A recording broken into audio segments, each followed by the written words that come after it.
مجمع إيامي ميرو مجمع مختص في المجال الصناعي وتحديدا في مجال البتروكيمياء. يتمركز في 3 مواقع من الوطن: وهران في الغرب، سكيكدا في الشرق، وحسي مسعود جنوبا. ويعمل المجمع في مجالات الصيانة الصناعية والبناء والميكانيك في تخصصات التركيب، التلحيم، إنتاج شبكة الأنابيب، تركيب الصقالة، النقل وغيرها من الأشغال الكبرى. الشركة هذه في ال70، من ال70 حتى الوقت هذا راهي تنتج وتكبر في كل وقت، على حسب العمل، على حسب الشركات اللي نتعاملوا معهم. فكري في الاول كنا مع شركه تاع سوناتراك ولا سناس الحجار في عنابه، في جلجل، في بشار مع متشي باش يبنينا سنترال هذاك. والان رانا مع الشركات الاجنبيين هنا على حسب وسط لازون. تخصص نديرو كلش فيها، لا سودور، لا تيوتري، الكتريسيتي، ميكانيك، الشافوداج،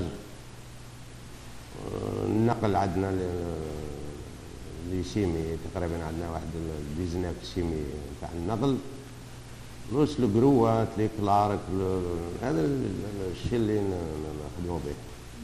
Notre activité principale, ça se consiste en matière de prestation de services, réalisation, montage et construction dans tout ce qui est complexe pétrochimique, pétrole et gaz, énergie. نشاط مجمع إيامي ميرو واسع ويرتكز أساسا لتلبية الاحتياجات الهامة في المجال الصناعي والبناء عن طريق الخدمات، وقد شارك المجمع في بناء وترميم العديد من المركبات البتروكيماوية في الجزائر. سمعة المجمع مكنها من الحصول على صفقات وعقود مع كبريات الشركات الوطنية والعالمية. Pour le moment, on est implanté sur 2 projets au niveau de la raffinerie d'Arzeux. C'est un projet de 30 mois. On est 180 bonhommes sur le projet, ainsi que le projet de l'extension de la zone 4 avec une société coréenne qui s'appelle Hanwha. On est en groupement avec Sangchong pour le montage, soudage et construction. Et là, on est à peu près 120 bonhommes. المتعاملين كاين بزاف، خدمنا مع مثلا بكري مع التكنيب، سيتيب، كونسيب، روزوار، مع الجابوني، مع بكتل، مع بيلمانكولوج.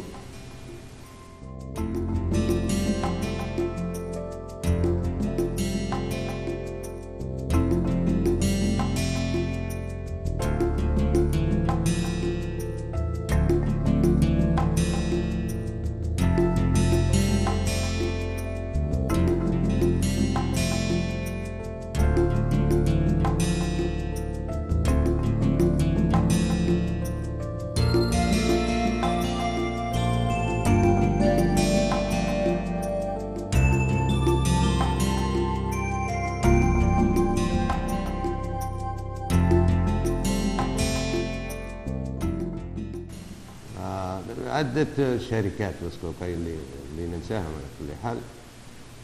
في هذه الشركات الكل خدمنا معها مع المسافة طويلة، خدمنا هذه السنين كي كانوا يبنوا هنا الرونوفاسيون تاع الجنال 1 تاع الجنال 2 تاع الامونياك. صافي هذيك الفكرة قعدوا الشركات الأجنبيين وين يجوا هنا هما يعيطوا لنا على الخدمة. نحن بإحدى مؤسسات مجمع إيامي ميرو بوهران. هنا يتم إنتاج مختلف أحجام القطع والصفائح الحديدية.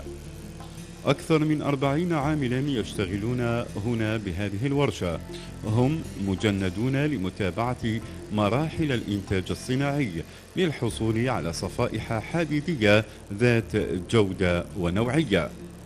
أما الفريق الآخر والذي يفوق عدده 350 عاملا موزعين عبر ورشات المؤسسات الصناعية التي تعاقد معها مجمع إيامي ميرو.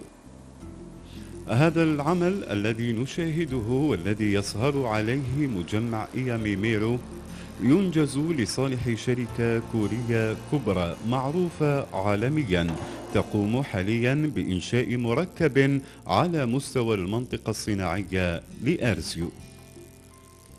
قبل الحصول على هذه القطع هناك عدة عمليات يجب احترامها. أولها رش الحديد بالرمل عن طريق آلة الضغط الهوائي، وهذا لإزالة الصديد.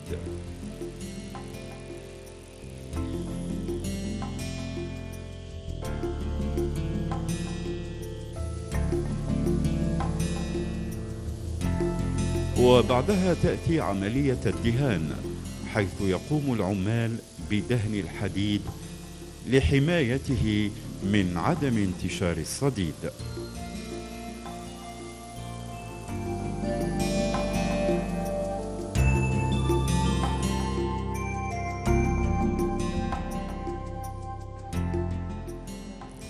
وينقل الحديد إلى هذه الورشة.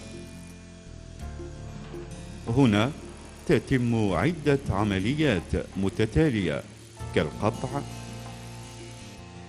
التثقيب، التلحيم وغيرها من الخطوات الضرورية للوصول إلى آخر محطة من العملية لتنقل الصفائح المتحصل عليها في عربات نقل ويتم طلاؤها من جديد.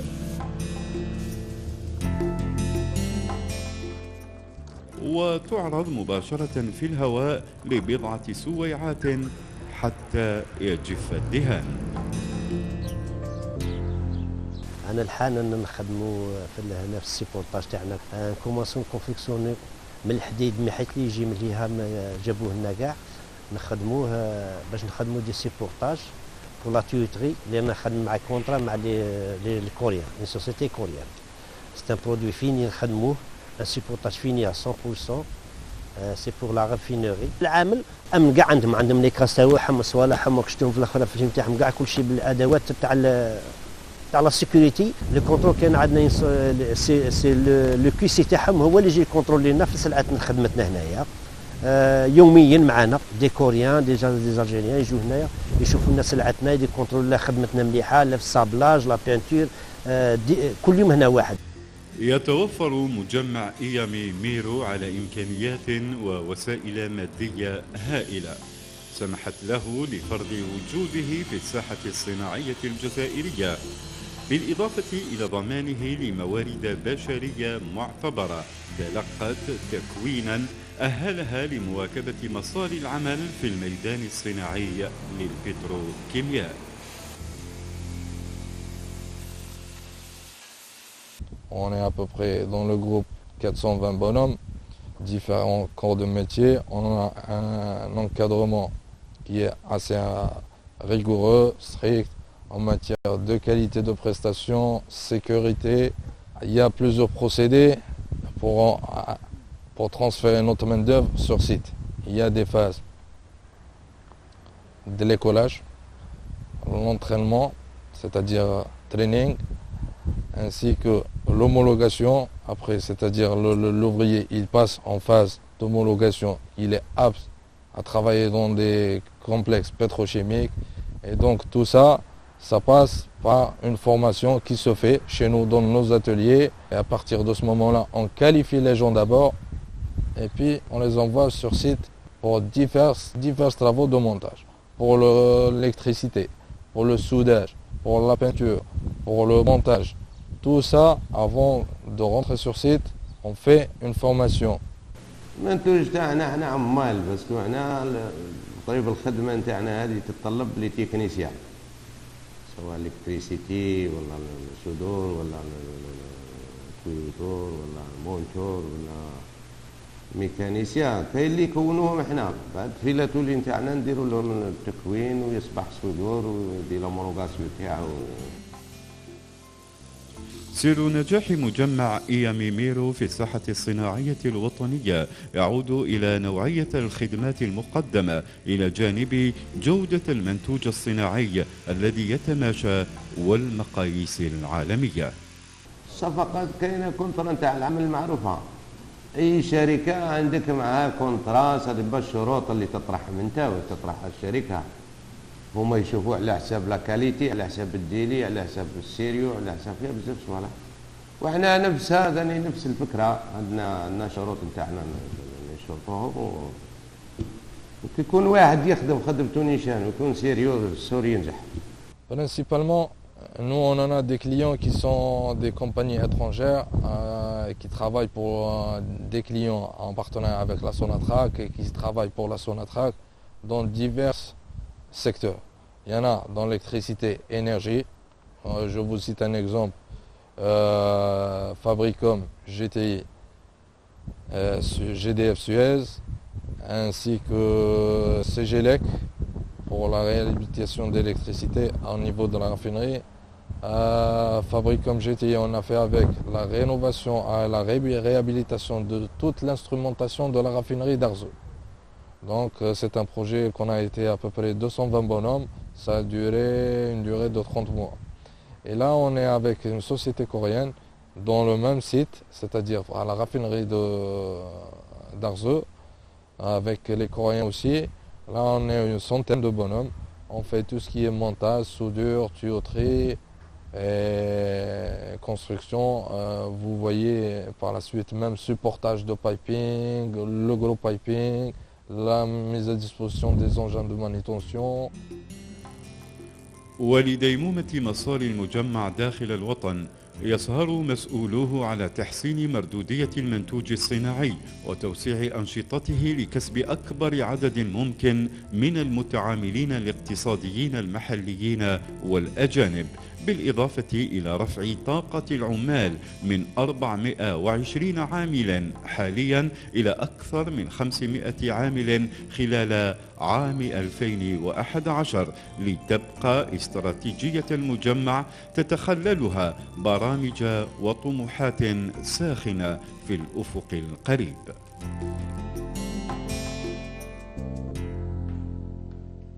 Les objectifs de la société, c'est-à-dire de se développer, de connaître une modernisation ainsi que de connaître une expansion dans le domaine et d'avoir un potentiel d'aller travailler à l'étranger. توسيع جاي قد ما تكبر الشركة قد ما تتوسع وتزيد في العمال وتزيد في هذا، وعندنا الإمكانيات، عندنا لي باز نتاعها، عندنا الحمد لله من الجانب هذا.